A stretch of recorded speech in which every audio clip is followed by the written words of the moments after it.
Hey guys, welcome back to the Goodfellow Podcast. I'm your host, Joe Barone. Thanks for tuning in. Today we're going to answer a lot of questions and comments that we haven't been able to get to because we've been so busy and, of course, doing a lot of shows. But before I get to that, don't forget to hit the like and subscribe button. That doesn't cost you anything. And if you want to join the podcast, as far as my Patreon channel goes, do that as well. It's got some extra content in there. You might like to read it, and there's no obligation to stay in it for the rest of your life. You can stay in it as long as you want. And of course, don't forget to shop with all the Goodfellow podcast shirts and cups and mugs and hoodies and hats and all that good stuff, memorabilia from the Goodfellow Podcast. Anyways, guys, we're going to start with the questions. Shoot. Alrighty, first one's from All Burrows NYC. He says, "Good podcast, Joe. I have a question. To say hippie or anyone is currently doing heroin is effed up if it's not true, even if the guy is disliked. Is the information that you got from solid, legit sources, or is it hearsay? Could it be an untrue rumor, especially if the guy is still active in the life?" That's a good question, too. Yeah, of course, anything could be a rumor. But from the facts that everybody knows, my dear friend Dominick from Mafia Roundtable, okay, Cicale's Corner Unfiltered, he's got still connections to people out there, even not just wise guys, I'm talking about in the street. And supposedly that's what he's really doing. And I would take Dominick at his word, because if Dominick did make a mistake and he heard something different and he didn't like the source he was getting it from, he would definitely apologize for that, because that's the way he is, and so would I. That's just the way we roll. But Hippie, from since the time I known him too, I known him for, I don't know, 30-something years or whatever. Not quite as long as Dominick, but he was always doing that stuff, snorting coke even and stuff like that. But he got worse in Lewisburg when he was in there with the heroin part. And if he is doing that, he should be checked for that, because as a wise guy, listen, you party, you do what you got to do, but you got to be very, very careful in that life, because, you know, they don't trust, I was going to say well, I'm not in that life anymore, but they don't trust those kinds of people, because you could always flip and rat and whatever. So, but that's a good question. I appreciate that. Thanks. We got two questions here from The Real Truth 533. Oh, I know the real truth. Yeah, that's good. Mm-hmm. First one is, did you do time with any black American gangsters? You know, something not like somebody that might be so maybe well known on TV or anything like that. They were pretty known in their own neighborhoods, and feared a lot in their own neighborhoods. I can't remember any of their names now. It's so long ago. Because the first bit I did 4 years. So, and that's 30 years ago. So I don't remember. But yeah, there was some pretty rough black dudes out there. Yeah. The other question from The Real Truth is, why did you snitch, Joe? Oh, okay. Wow, I'm surprised. I thought you might have saw a couple episodes. You know, it's kind of a hard thing to exactly say the real truth of it. But listen, once I heard that my father was murdered, first I got the phone call when I called up home. My grandmother told me that her exact words, "Your daddy died." Okay, now he ran away. He was on the lam when he was murdered, so, or at least died.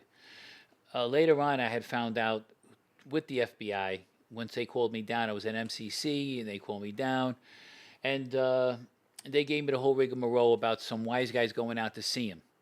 And they were actually going to arrest my father out there, believe it or not. So they had a lot of this. I'll keep it short. They had a lot of stuff that they did know about my father out there. He was in Honduras at the time. So, of course, you know, I was already heartbroken that my father died. He was only 54 years old.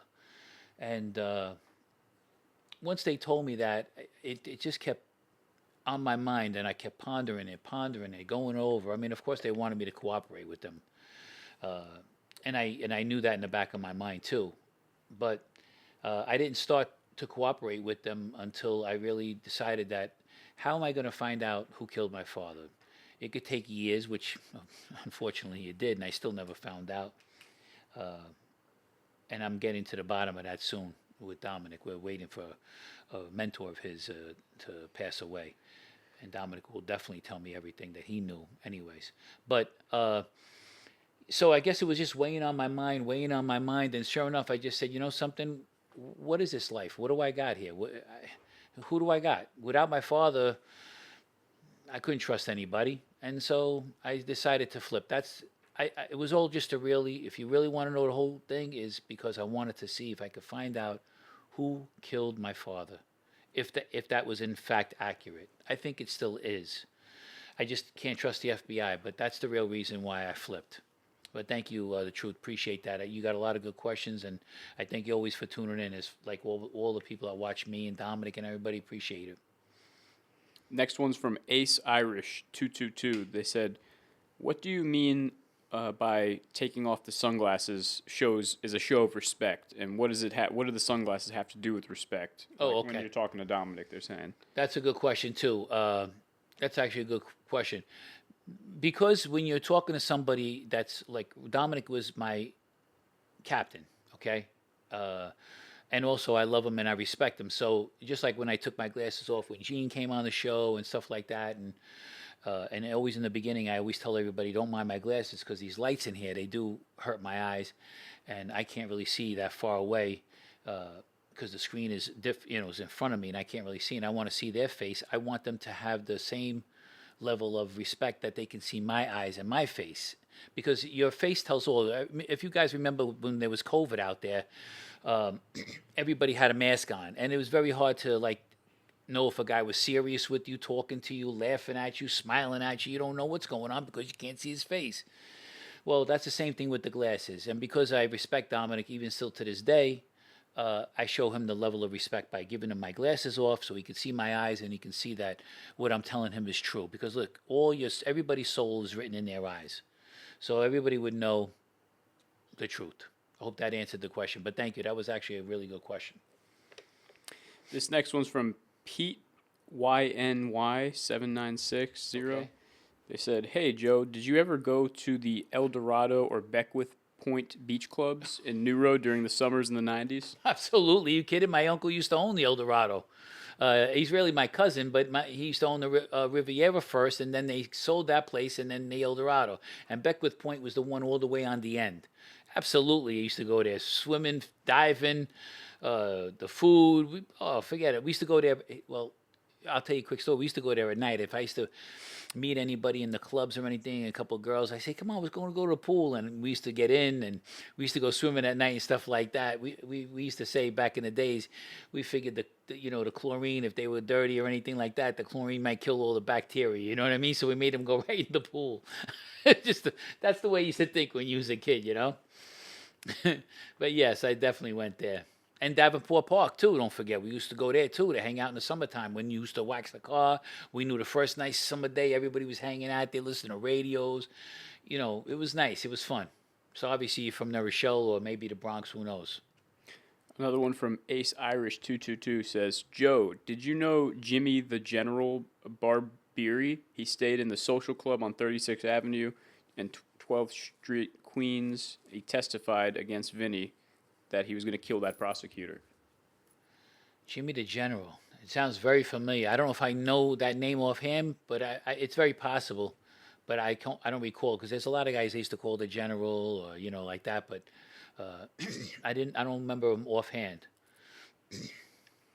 Another one, or next one's from Junior BKC. "Joe, what years were you in the feds and where were you?" Okay, so I got pinched in 1991. So I was in Otisville, New York. I went to Goshen, then I went to Valhalla. They rented a floor up there in White Plains in the state prison because the federal prison was overcrowded.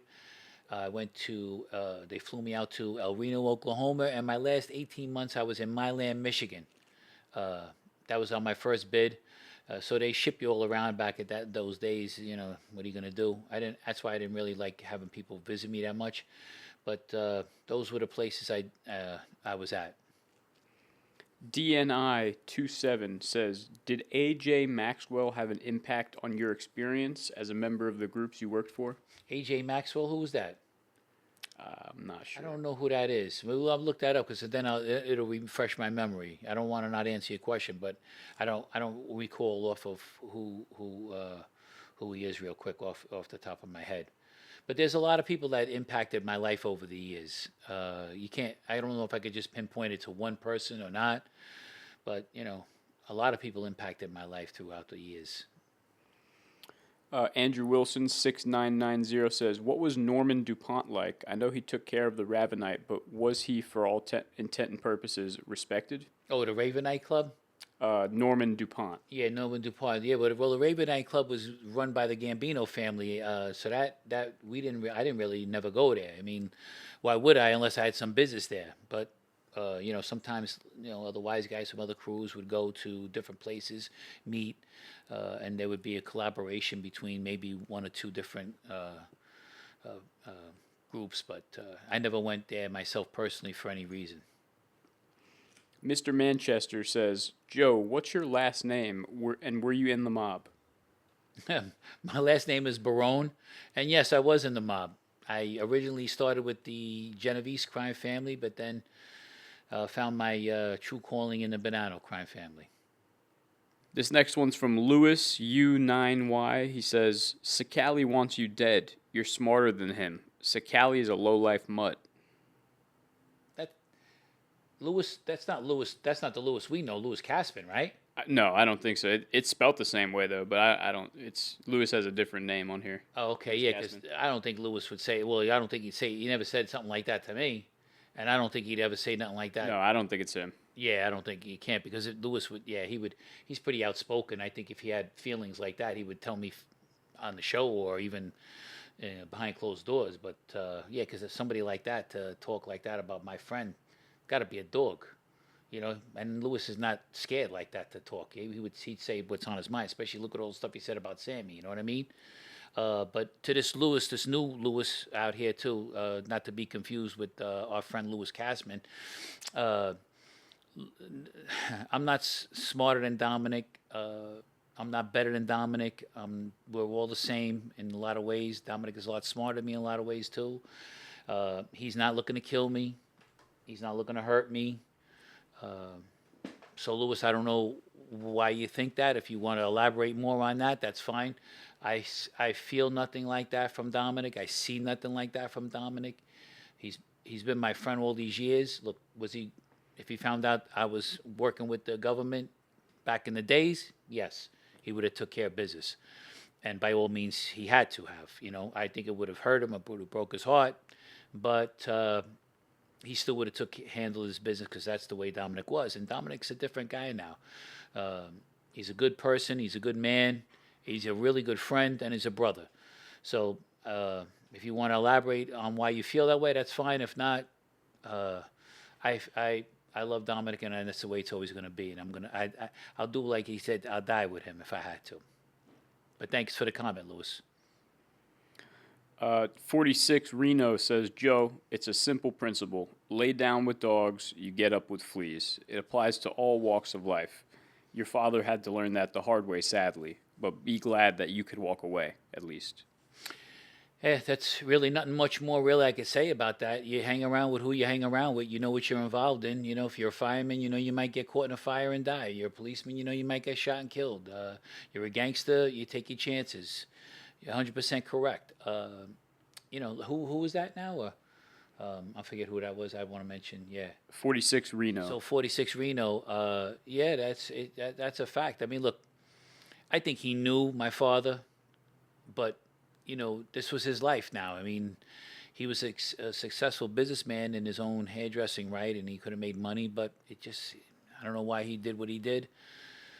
So I never got a chance to ask him. But you were right on that one. Thank you for that. Hoodrich Nick says, "The mob was BS anyway. They want you to earn to pay the boss, and then as soon as you get hot and they feel you may tell, they expect you to get comfortable getting walked into a basement to get a bullet put in the back of your head. Who wants to be a part of something like that anyway?" I can't really say that's wrong either. I mean, look, when you're in the life, The feds can come knocking at your door at 5 or 6 o'clock in the morning on a holiday of some kind, maybe your birthday. You never know who's going to come kill you, your friend. Look, even Michael Francis talked about two brothers who killed their own father in their life. Okay? I think even Michael Francis talks about Sonny, how his own father practically threw him under the bus too, supposedly. Okay, so, yeah, it's treacherous. You have to worry about law enforcement. You have to worry about your friends killing you, your girl betraying you. Forget about it. It's not a great life. If you can come in, get in and get out, that's fine. I think one of the only guys that was able to retire, I don't know if it was Joe Bonanno and maybe Frank Costello or something like that too. But basically, you're going to spend the rest of your life in jail. You're going to wind up then, or you're going to cooperate. Pretty much, that's the only three things you're going to do. But thank you for that comment.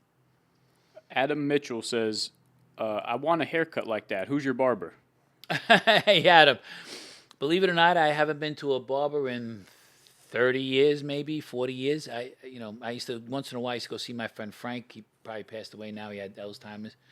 But, before he started losing his mind, I would go once in a while for a trim. But I've been doing my own hair for, got to be 40 years on and off. I mean, this is me. I cut it this morning, as a matter of fact, too. I cut a little short, but, it's summertime. So, but thank you for that, though. Appreciate it. Mike S8116 says, Barone from Barone Sanitation. Tony told them to stop selling Coke on their routes. Yeah, I wish it was. I would have been doing real good by now. You know what I mean? I would have sold it to the wise guys. Didn't let them run it. Wasn't that from The Sopranos, Barone? It was on The Sopranos. Yeah. Yeah, it was. Yeah, that's true. Tony Soprano told him that, and I think there was actually a real Barone Sanitation too, but I wasn't involved in it, sadly. But thanks for that one. I appreciate it. Spatial Memory 5040 says, it seems like if you're in or around, or even just a knockaround guy, you're doing much better than most who are trying to step aside and trying to fly straight. It all depends. Look, there's a lot of guys that can't put two nickels together. I mean, a lot of guys out in that wise guy life, they're broke. Whether it's because they had to pay lawyers, whether it's because they lived a fast life like everybody does pretty much in that life, or they didn't invest the money properly, they didn't get involved in legitimate businesses. Of course, the government makes it harder to earn money on certain things. Everything's being watched. When they used to do the Fulton Fish Market, the carting businesses, all this kind of stuff like this, the San Gennaro Feast, It's tough to make a buck out there, and there's a lot of benefits to being a wise guy or an associate or whatever, because you do have the best of both worlds in one way. You could have somebody who's got brains, and then you could have somebody who's got the muscle. Put them together, and you're a really a force to be reckoned with. You know what I mean? So that's why in the legitimate world, it's a little harder because most people go, well, we don't need you. We're going in a different direction, or they give you all the bullshit excuses. And let me tell you something. You ain't going to give a wise guy a bullshit excuse, because if he wants something from you, he'll get it one way or another. But that was a very good question or comment.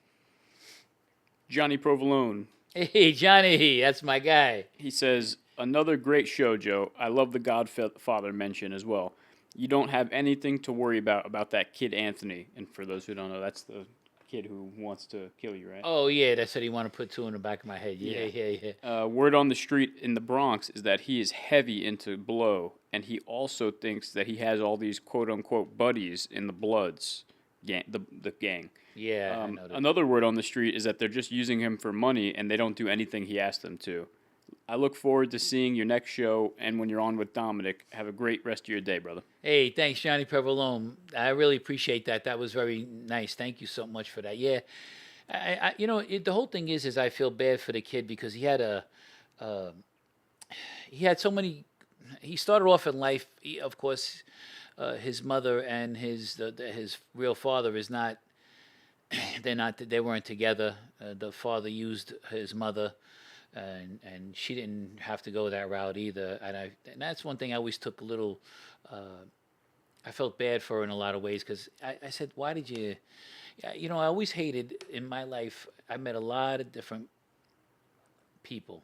And of course, there was a lot of women at that time, and I'm not patting myself on the back or anything, don't get me wrong. But I always used to say to myself, when I see girls going down the wrong road, why?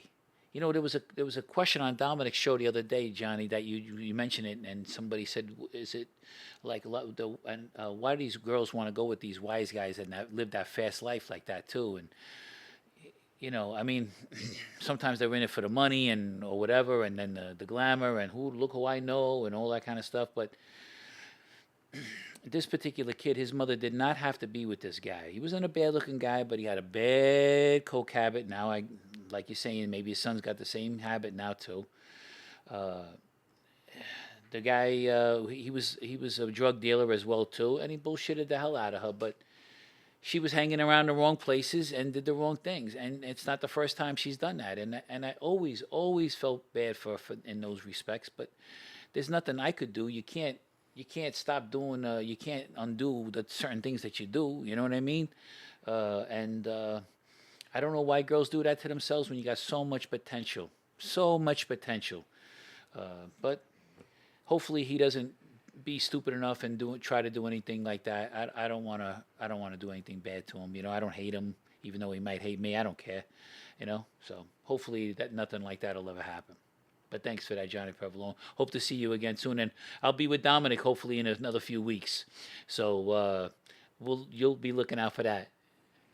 William Carter says, given that Joe rolled with and was respected by some serious dudes, I would think that Joe is harder than he comes across. Oh, meaning me? Yeah.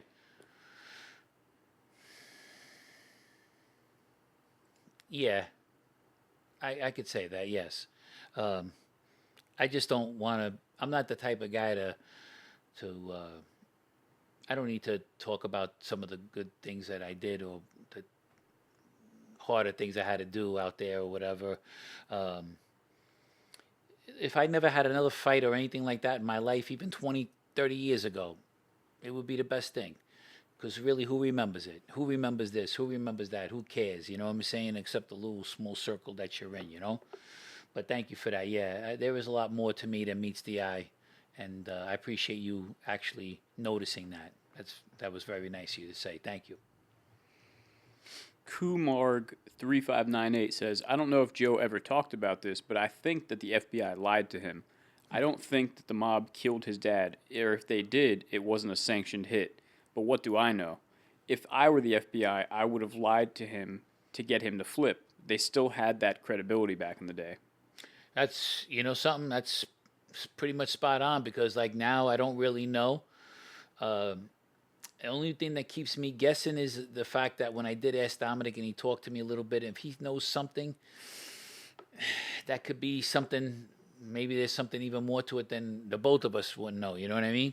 But I don't trust the FBI just as much as I wouldn't trust a wise guy today. Hey, listen, when I was close to Dominick, he was pretty much the only guy I really trusted in that life because he never hurt me. But other than that, and yeah, you could be right. I don't know if it was sanctioned, if they did it because they wanted just to close a door on my father because maybe they thought he might flip. I don't know why. I remember the FBI coming to my house, giving a card to my father. My father says, I'm all right. I don't want to help you. He didn't let them in. He didn't invite them in. They just gave him a card because they had to by rights because they heard that there was a hit out on his life. Who knows? I don't know who really might have sanctioned that. But hopefully I'll get down to the bottom of it one day. Who knows? Maybe I won't. Anthony Faja 3728 says, great show, Joe. You have been through a bunch of stuff. I can't believe you're so calm. Thanks, Anthony. It's called a lot of medication. I do a lot of, I see a lot of therapy.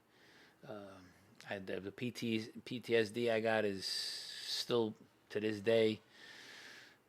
Man, I can't explain, but I appreciate that though. Yeah, I've been through a lot. I take my source CBD stuff that my friend gave me and stuff like that. So hey helps. Guys, I apologize for the interruption, but I got to thank my guys from Source CBD.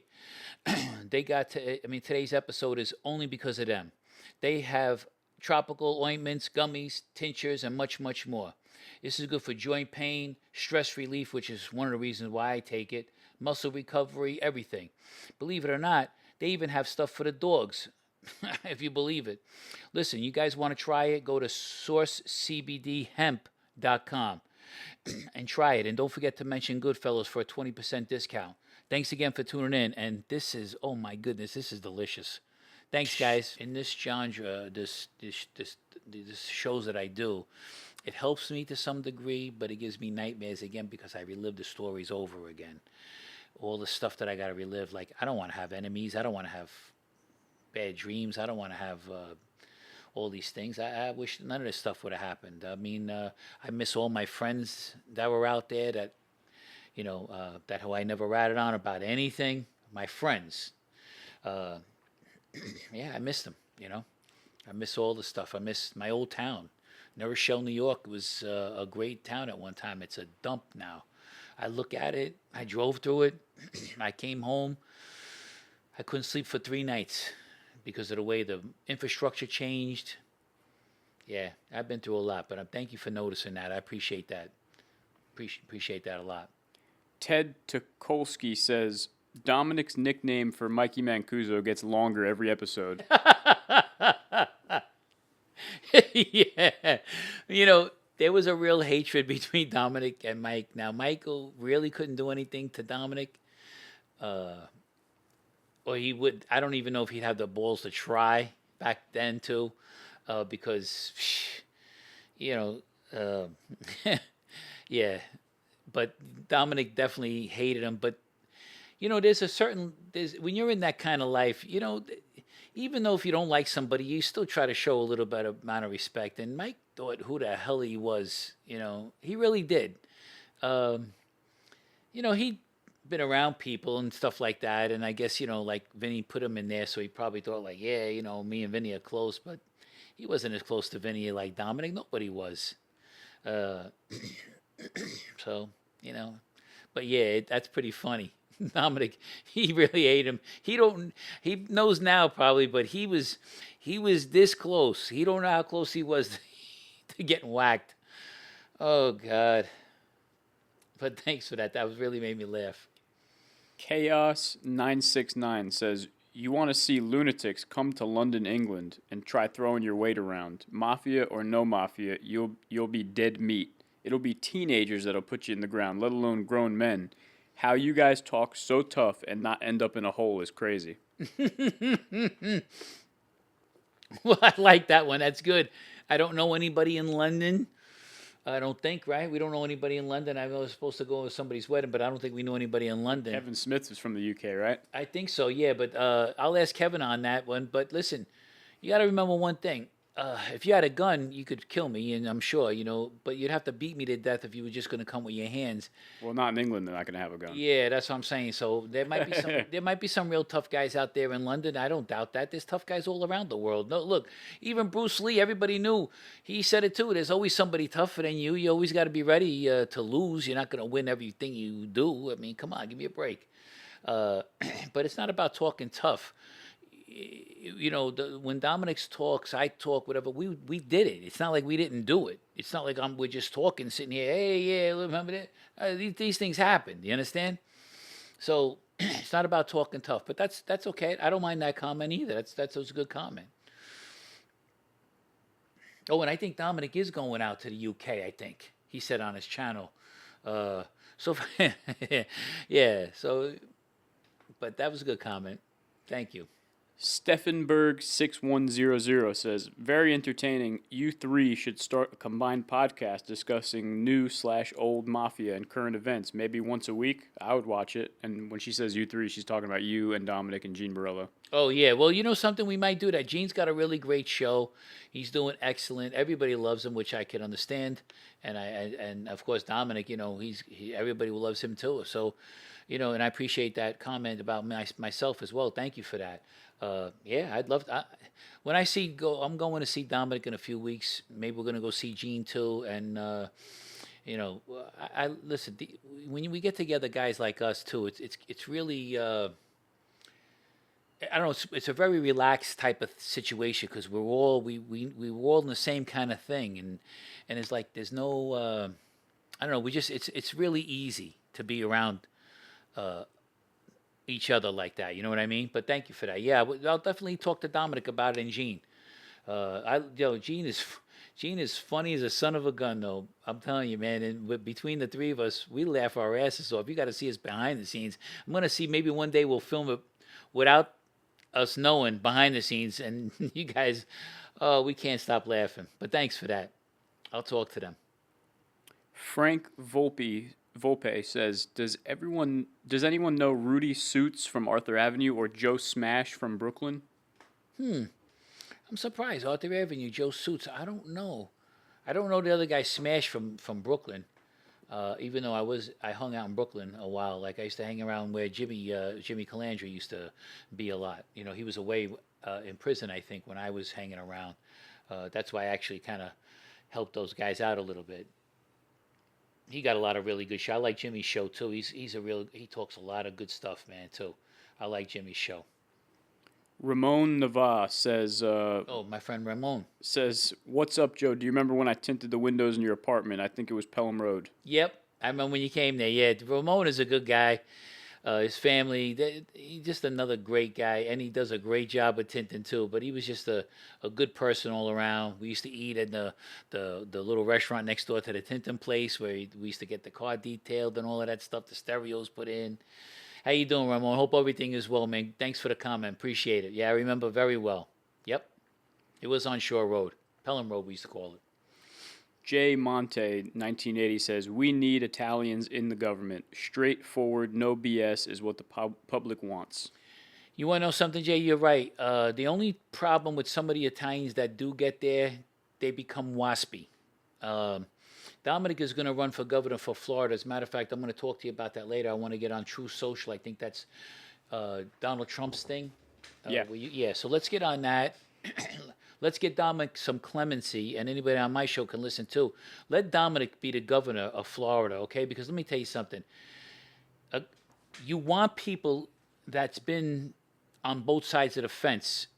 Dominic's a good guy now, but he was also what he was, a wise guy. And the bottom line is we can see the corruption a mile away. Even Michael Francis got on Bill Maher's show, I think, or whatever. And I like Bill Maher too. I think he's good, even though he's very liberal, but he does make a lot of good points, and I do have a lot of respect for him. But you could listen. One thing great about the wise guys, if I ever lied to Dominic in the street, besides the fact he didn't know I was cooperating, that was going to be my life if he did, but I never lied to him because they could see the lie. They could see it coming a mile away, just like I can too. I've seen people tell me this, and I'm like, really? And finally, when they told me the truth, I said, why didn't you just tell me the truth from the beginning? But that's what you need. You need people to straighten out the governments, all of that stuff in there. They're all a lot of them are crooks. I don't care, Republican or Democrat. Listen, I don't know. Like somebody asked me the other day. I don't know if I was talking to my girl or anything. I think my fiance and I were discussing this. I'm not a Democrat or Republican. I don't even want to say I'm an independent or a conservative. I'm just a smart, common sense type of guy. When it's right, it's right. When it's wrong, it's wrong. Don't try to, blow smoke up my ass or anything like that. Come on. You're not going to get away with it like that. You're not going to fool nobody. But thank you. Yeah, that was really good. I like that one. Bobby Heikkinen says they should set up a charity boxing match between Lil Snuff and Jeff Nadeau. You know something? Jeff Nadeau would probably. I don't even like. Can Snuff take Jeff Nadeau? Maybe I don't know, but they should definitely. That would be pretty good. Now I heard Jeff Nadeau. Is that, am I right? Is he off the air now? Yeah, apparently he called it quits on his YouTube channel. He's not posting anymore. He got tired of Mafia content. You know something? I can't say I liked him. I can't say I didn't like him. But he was just a little, I don't know. he just did some things that rubbed me the wrong way, if you know what I'm saying, you know. And then he even asked me to come on the show, if you remember. Remember, he reached out to us, I think, a long time ago, and I talked to him. And I think I even mentioned it to Dominic. I says, Dominic, should I go on the show? Because I don't know what's your relationship with him. Because I'm not gonna. If Dominic didn't like him, I wouldn't go on the show. I don't care how much he paid me. But Jeff never paid anybody. He kept all the money for himself. So you know something. See you later. Good riddance. Anyways, guys, listen. Don't forget Charlie Buono. These books are going out fast, okay? From Crime to Christ. Charlie Buono and me, we've got a lot of stories together. You know something? You guys want to hear some more stories about me and Charlie, let me know. And before I end this one, too, I had something on. Excuse me. Just put this down.